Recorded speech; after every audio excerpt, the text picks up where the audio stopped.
Hello everyone. Welcome back to Senior Health Tips 24H. Let's discuss today's health issue together.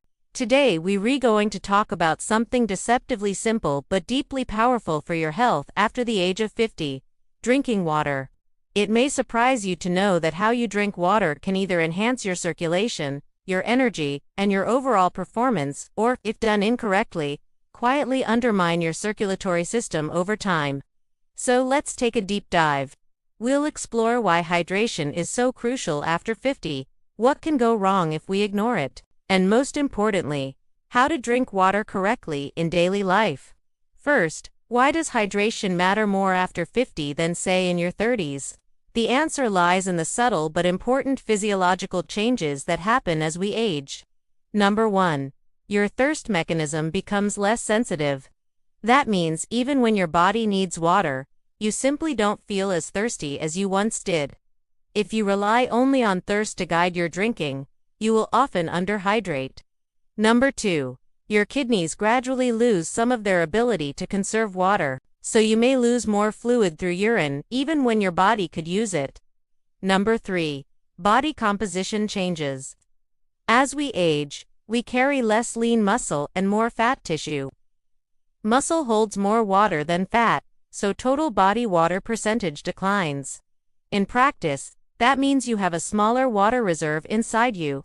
And finally, medications and medical conditions add complexity. Blood pressure drugs, diuretics, antidepressants, heart or kidney disease, all of these affect fluid balance, sometimes making it riskier to drink too little, and sometimes making it dangerous to drink too much.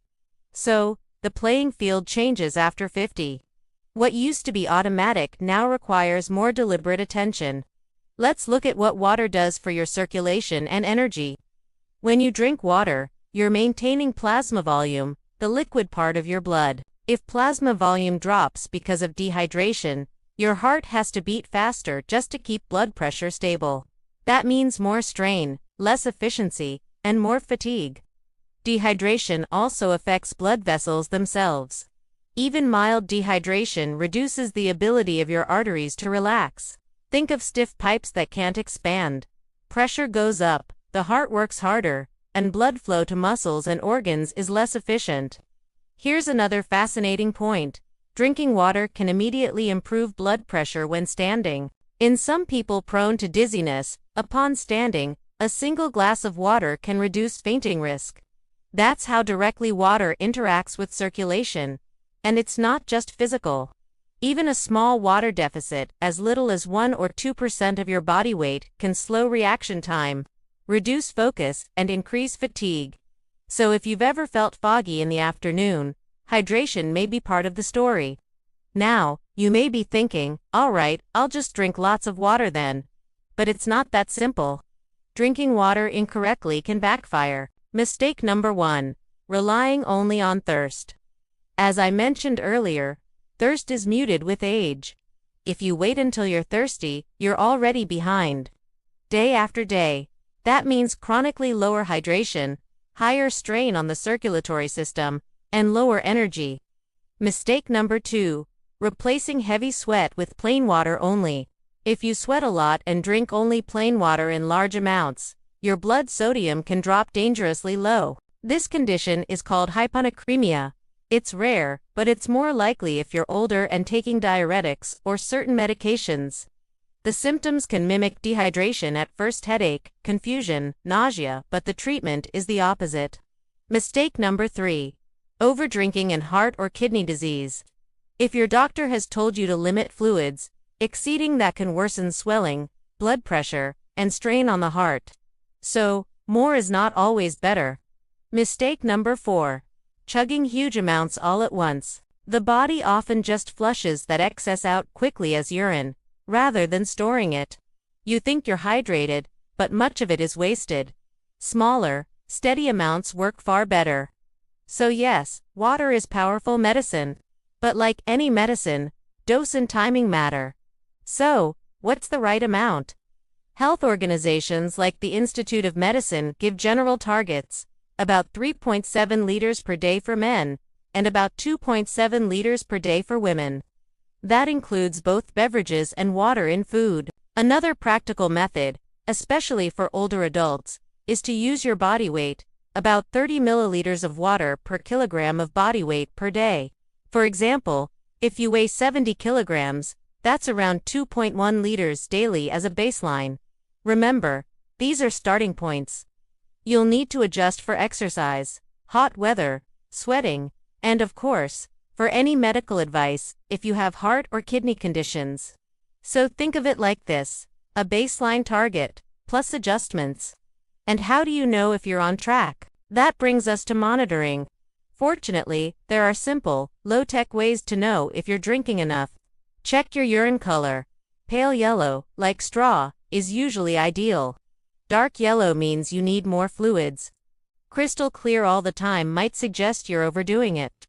For people who exercise, weigh yourself before and after. If you've lost a kilogram during activity, that's about a liter of fluid gone. You'll want to replace 1.25 to 1.5 liters over the next couple of hours to fully restore balance. And listen to your body's signals. Fatigue, dizziness, palpitations, or unusually dry mouth are all red flags. If you feel lightheaded when standing, sometimes a glass of water is an immediate fix. If it happens often, consult your doctor. So how should you structure water through the day? Here's a simple, effective template.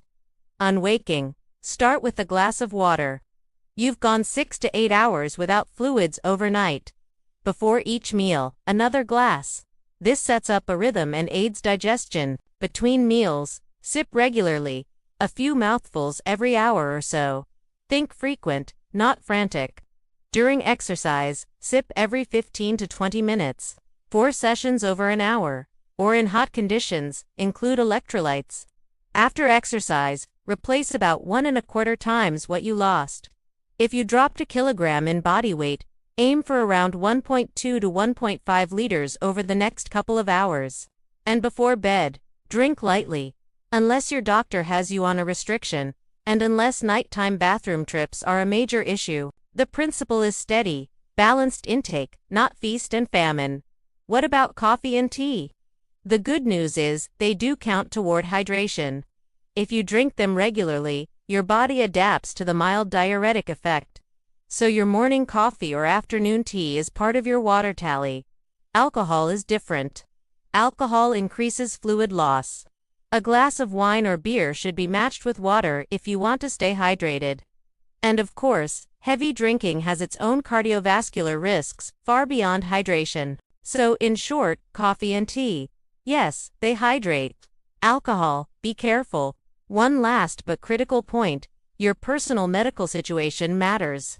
If you're on diuretics, if you take antidepressants like SSRIs, if you have heart failure or kidney disease, your water balance is more delicate. Some people need more.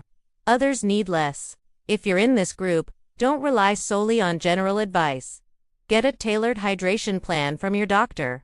This isn't just a disclaimer, it's reality. For some, the difference between benefit and harm is only a few hundred milliliters a day. So let's bring it all together. After 50, hydration is no longer automatic. The body's cues are weaker, the reserve is smaller, and the consequences of mistakes are greater.